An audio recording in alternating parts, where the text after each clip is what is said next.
Assalamu alaikum урматтуу биздин YouTube каналыбыздын көрүүчүлөрү. Бүгүн биз Конечныйга келдик. Коллегалар менен бир жолугуп кетели деп.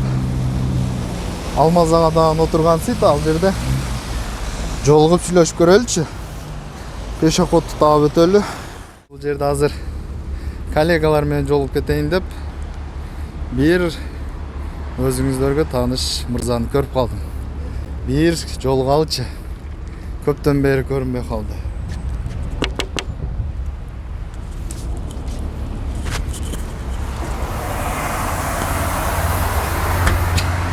Assalamu alaikum. Assalam. Qandaysın? Yaxşı, şükür. Vlogger. Qandaysın ana? Şükür. Денсаулык işleriniz жақшыбы? Bu көрінбей кеттіңіз ғой таза. Kırgızstan'a barıp geldim. Qırgızстанга барып келдиңиз. Жакшы, Кыргызстан тынч па анан? Tinch, yaxşı. Үйдөгүлөр баары. Şükür, var da tinch. Tanıganlar salam aytышты. Машалла. Кыргызстан жыт келип атат туугандар. Мен да автобустан чыгып азырынча таксидемин. Өзүңүз дагы келгенден бери байкап калсаңыз Парадан керек. жоксуң, көрүнбөйсүң. Эмне сен кетип калдыбыз же отпускада деп ойлоп койдум. Ошол мен дагы азыр временно таксиге чыгып, выкупка алып. Анан ошол бул жерден коллегалар бир көрүп көрүшүп өтөйүн деп сизди көрүп калып кирбедим атайын. Yaxşı. Видеодон көрүп көп подписчиктер көп сурап атат сизди. Автобус жөнүндө, жумушка орнолуш жөнүндө кандай маалыматтар жана башка дегендей. Бир суроо жооп кыла кетсек, каршы болбосоңуз. Баягыдай эле звонить этишсин, келишсин. Жумушка колдон келишинче жардам берем. Билгеним айтып берем. Да. Ошо да. Д категория керек. Болбосом окуш керек. Сөзсүз, Кыргызстан жараны менен Кыргызстан паспорту, Кыргызстан правасы келип бул жерден тапшырышып окуп алыша алабы? 2 ай переквалификация болот. Төлөп берет. Өткөн айтып кеттим аны. А эгерде правасы жок болсочу? Ошону уточнить этиш керек, ошону айта албайм точно. Россиянын гражданствосы барлар окуйт, сразу алат да. А Кыргызстан, по-моему, Д категориясы болсо, тоже окутат, кичине үйрөтөт. Автобус башка модельде, правила башкача. Анан кичине правиланы тартипти үйрөтөт да. Ошо. Жакшы. Көп суроолор болду, бирок азыр бир аз эсимден чыгып турат, эстегенче беребиз деп. Так, Алмаз ага, Кыргызстанга барып келдиңиз, Кыргызстандын абалын көрүп келдиңиз, кандай болуп жатат? Азыркы биздин өлкө башчыбыз, президентибиз кандай иштерди аткарды, кандай болду? Бир Деге политика де? дегеле политикадан кандай болуп жатат? Политика. Мен политик эмесмин биринчиден, чисто мындай жеке өзүм мындай көз карашымда. Ситуация Кыргызстанда кымбатчылык. Мисалы кичине стройка кылдып келдим. Материал кымбат быйыл, айрыкча темир мындай профиль, арматура, труба совсем эле кымбаттап кетиптир. Цемент так чыдаса болот. Ет кымбаттап кетиптир. Даже Россияда арзаныраак, допустим, май алсаң, ет алсаң кымбат. Эми бензин кымбат. Бардыгыны президентке төңкүп атышат, бийликке иштебей атышат, иштей албай атышат. Бирок ал насколько справедливый айта албайм да. Бир жылына президент иштеп атат. Эми президент элечи мындай осуждать этиш кыйын да. Ага убакыт бергиле деп айтты өзү бир жыл мурун, бир жыл алды. 30 жылдан бери алиги болушунча сагазга тыгып койгон Кыргызстанды бул Садыр Жапаров бир жылда тикелей албайт. Ал факт да, аны любой адам түшүнүш керек. Мисалы сен деле бир үйгө барып курулуш кылсаң, bir жылдары барып бүтүрбейсиң да. Bir жыл барып фундаментин бүтүрөсүң, bir жыл дуал, там башчысың, отделкасын дегендейчи.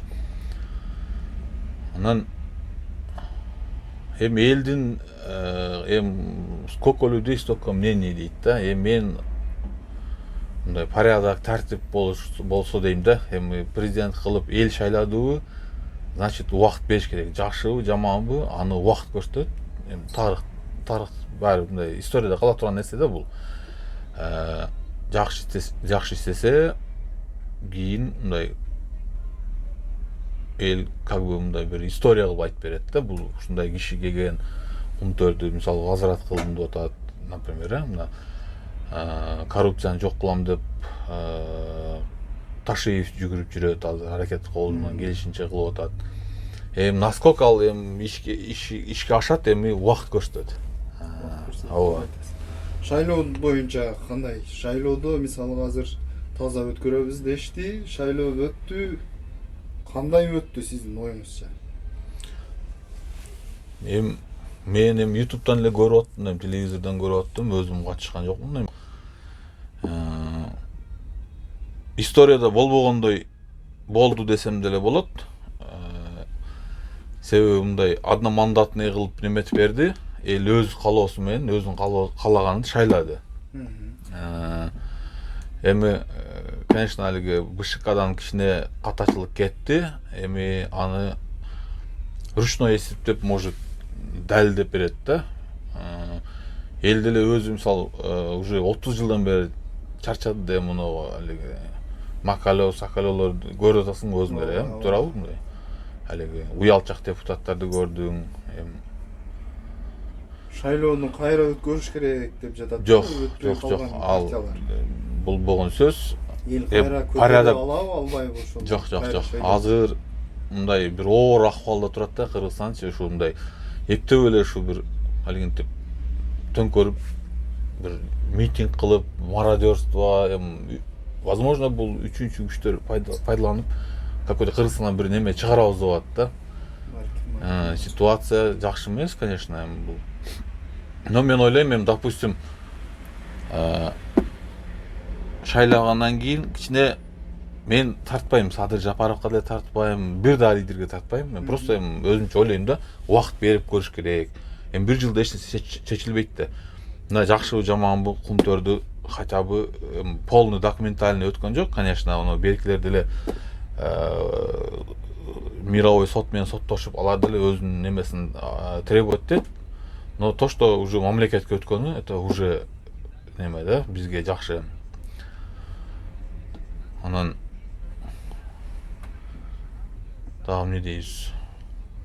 Политикада бул шайлоодо ар нерсе болот. Допустим, мына кече YouTube'да жүрөт. Текебаевди уруп коюшуптур балдар. Өзүнүн айтышына караганда 2 спортсмен бала уруп кетти дейт. Эми мен тип ойлойм да, 30 жылдан бери жүрдү. Аксакал киши улгайып калды. Эми жаштарга жол бериш керек дейм да. Мен допустим алигинтип Эрлан Кокулов, допустим, ошону колдойт элем. Мисалы, реально пулу жок бала. Просто мындай элдин ишеними менен чыккан бала. Ошондой жаштарга, жаш кадрларга жол бериш керек да. Мына эски депутаттарды баардыгын бирин койбой эле алып салыш керек деп дейм да. Эми мына любой депутатты алып көрсөң, 30 жылдан бери эмне кылышты? Кайра барып, дагы уялбай кайра барып атканда таң каласың дейт. Ооба. Сиз кайсы партияларды мындай татыктуу деп эсептейсиз? Кайсы лидерди татыктуу деп ойлойсуз партиялардан? Айтпайм анычы. Секрет. Мисалчы бирөөнү жамандагым келбейт дагы, бирөөнү колдогум келбейт. Мисалы бирөөнү айтып койсом, эртең күндө ал иштей албай калсачы, анан блин, ишенген лидериң ушулбу деп мен мисал тааныгандар айтат да, сен ушуну үгүттөгөнсүң, ушу блогер бекерден эметкен эмес дейт да. Чыңгыз бекер келбептир депчи. Жок, ошон үчүн мен лучше мындай калыс эле болуп айта берейин, мындай. Вот Эрлан Кокуловду мен действительно мындай жаш неме деп колдойм ошонучу. Ошого мындай голосун берет элем эгер мен ошондой шайлоого катышканымдачы. Потому что мисалы мурунку шайлоолорду алып көрсөм $500,000 берип атышты элдер неме деп, $700-800,000 бул азыркы акча. Биз мына Россияда ушунча жүрүп ошол акчаны түшүүбүздү дем көрбөйбүз да.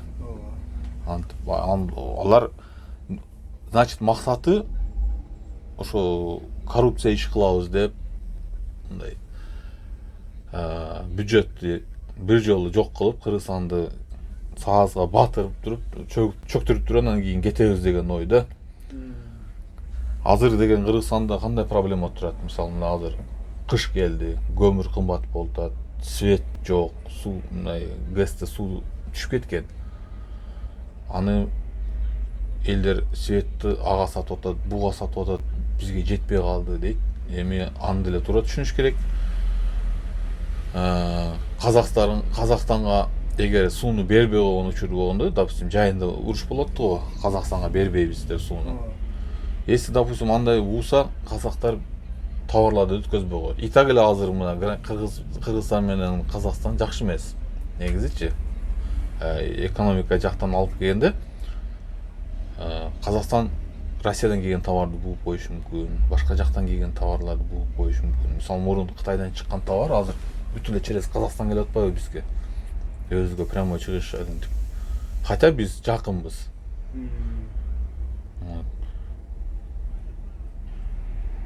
Эми мына Казакстан башка менен мамиле анча болбой, баягы арасатта турат дейсиз. Азыр Кыргызстан менен Турциянын мамилеси жакшырып бараткандай да. Если Турция менен Садыр Жапаров жакшы келишимдер менен ал жака алар менен жакшы мамиледе болгон болсо, Россия менен кандай акыбал болуп калышы мүмкүн? Бул жердеги мекендештерге кысым болушу мүмкүн? Болот. Ал обязательно болот, однозначно. Турция менен Россия илгертен ыркы келишпейт өзүчү. Мындай холодный отношениеде жүрүшөт. Мындай эгер Кыргызстан, мен ойлойм да, Турция менен мамилеси жакшы болуп, жакын болуп, калган немеси катташы алигинде болуп, экономический зонаны развитие кылса, например, Россия, естественно, реакция берет ага, обязательно берет. Эң биринчиден, мисалы, мигранттарды кысып койсо дейм да. Мен ойлойм да, мигранттарды кысып койсо, мигранттар айласынан кетет да. Мисалы, 2008-жылы грузиндерди бир айда тазалап койгон да. Мен ошо эсимде да. Нагорный Карабах менен неме урушуп кетти го, абхаздар. Неме деп, грузиндер менен абхаздар. Ошондо бир айда тазалап койгон да. Москвадан кармаган жеринен эле алып кетип. Ошол история биз менен болсо, биздин эл баягы көнүп калган, барып туруп эле сразу митинг кылып, переворот кылып. Демек бизге азырынча Россия керек, а? Россия керек. Биз бул естественно бардыгыбыз Россиядан мисалы нан таап жүрөбүз да. Азыр канча 2 миллион мигрант Россияда жүрсө, Кыргызстандын өзүнүн өндүрүшү жок болсо, допустим, бизде Кыргызстан ВВПси только ушу 80% мигранттар толуктайт да. Кыргызстандын өзүнүн өндүрүшү жок да, эмне бар бизде? Кумтөрбү? Кумтөр пока ишке кире элек да, толугу менен өтө элек Кыргызстанга документальный. Бизде өзүчө Великий шелковый путь болгон го илгери. Баягы бир ким аты, унутtum. Тайвандан келген аналитик кыз. Өткөндө мен ошонун немесин көрдүм да. Ошол айткандай, Кыргызстанды, мисалы, темир жол багып кетет дейт да. Себеби Кытай бизге жакын. Чыккан товарларды деп мен внимательно уктум да ошону. Баягындай, мисалы, мен мурун арак ташып жүргөм да, виноводочный ликер немелерди. Анан эгоист деген неме чыккан, акцизный марка, допустим, штрих-код менен урганда каерден чыкты, ал качан чыкты, кайсы складдан чыкты, и кайсы магазинден сатылды деп, короче, изилдеп барсаң болот да, ошо бир бутылка винону или аракты ошондой система киргизиш керек деп ошол кыз айтты да. Бирок мен угуп көрсөм действительно туура да. Эгер ошондой кылса, допустим, Кытайдан чыккан товарды ошондой баркод деди го, баркод менен уруп жөнөтсө товар, допустим, кирген чыккан немеси туура чыгат да. Мисалы, Кытайдан мынча товар чыкты деп атат, Россия, Кыргызстан мынча эле кирди деп атат. Допустим, миллион тонна товар чыкты десе, Кыргызстанда 500 миң эле кирди деп атат. Демек 500 миңи левый путь менен кеткен да. Өкмөткө түшпөдү налог. Туура айтасыз. Эми азыр пока жетише албай атышат да, бул мындай ага бир кандай десем, мына фин полиция ошо фин полицияны жоюп салды, допустим. Эми ал фин полиция мамлекетке иштебей эле өзүнө иштеп калган үчүн жоюп да. Ошон бир орган создавать кылыш керек да. Таможенный немени текшерип туруп. Сен өзүң кайсы партияны колдоп? Биздики да сиз айткандай эле нейтральныйбыз да. Нейтральный. Вот сен это тура неме да. Нейтральный бол. Эми бирөөнү просто макташам неме мындай жамандаш дагы алыс болуш керек да, жамандаганданчы. Эми факты менен, если, допустим, элдер ал мындай, бул мындай дейт, эми факты да. Если мен өзүм ал менен иштеп көрбөсөм, анан Албетте.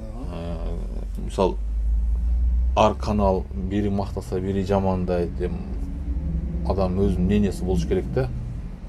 Пока өзүң тип кармоо албайынча, бирөөнү жамандаш же бирөөнү макташ кыйын. Мисалы мен ошо Несахардын ошону айтып кетким келет. Мен действительно анын YouTube'да подписчигимин биринчиденчи. Сага деле подписчикмин, ага деле подписчикмин. Анын действительно кылган ишин көрүп мен мындай сыйлайм да, ошондой блогер өзүнүн мындай 19 миң добуш алып турго, өтө жакшы. Адахан Мадумаровдон кийин эле ошол болуптур да. Эми ошондой сыймыктана турган бир блогерлер болсо, действительно аркасынан эл ээрчийт да. Допустим, ошо Кокулов бирдемке деп жазса, эл ишенет. Себеби доказать этип койду да, мына 4 жылдан бери канчасы менен урушту, канчасы менен таяк жеди. BBC'ге берип жаткан интервьюсунда айтты, биринчи силер ишиңерди көрсөткүлө, андан кийин эл силерди өзү колдоп кетет. Мен көрдүм. Ошондой эле мына жанагы блогер дагы жакшы чыгып атат азыр. Идрис Саков. Вот ошондо эле мен действительно колдойт элем. Бирок ал нейтральный положение кармайт, ал эч кандай партияга кошулбайм деп мен башында уккам бир немесинде, интервьюсунда.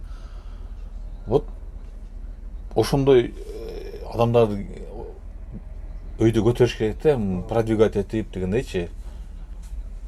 Мисалы Азамат Ормакеев бар, Оштон тоже мисалы мындай.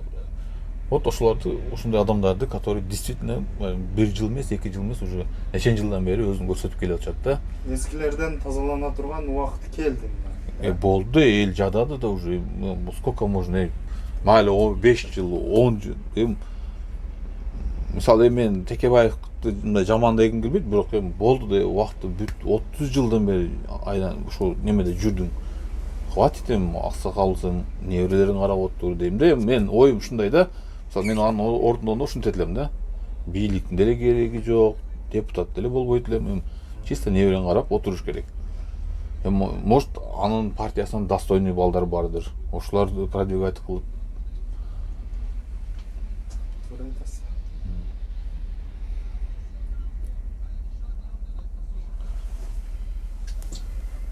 Мен саатым болуп калды, Чыңгызбай. Жол ишиңизге ийгилик. Майлы. Салам. Подписчиктерге, башкаларга иш жөнүндө суроолор болсо, урматтуу көрүүчүлөр, жаза бересиздер. Алмаз ага жооп берет, описанияга номерин калтырабыз буюрса. Да? Суроолор кайрылсаңыздар болот. Урматтуу көрүүчүлөр, Алмаз ага менен көрүшүп бир аз сүйлөшүүгө үлгүрдүк. саясат боюнча жана башка боюнча убактысы келип линияга кетип жатат.